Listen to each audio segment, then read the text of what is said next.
ada kisah pada zaman dahulu, kisah dari Abu Ja'far Ahmad bin Muhammad, ulama yang ada di Cordova. Pada saat sakaratul maut, Abu Ja'far Ahmad bin Muhammad ini oleh orang yang menunggui beliau saat sakaratul maut ditalkin untuk mengucapkan la ilaha illallah. Tapi Abu Ja'far, beliau tidak mau. Beliau mengatakan la, tidak.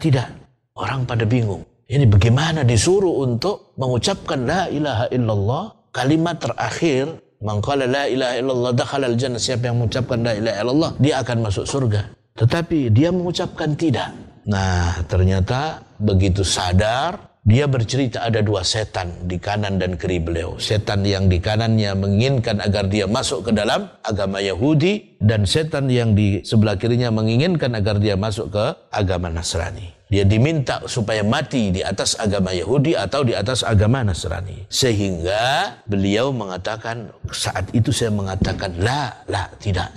Nah, jadi itulah setan menggoda kita sampai pada detik akhir kehidupan kita. Ya, tidak semuanya akan didatangi seperti ini, tapi ini merupakan bentuk kehati-hatian kita, jangan sampai lengah sampai menjelang akhir hayat kita.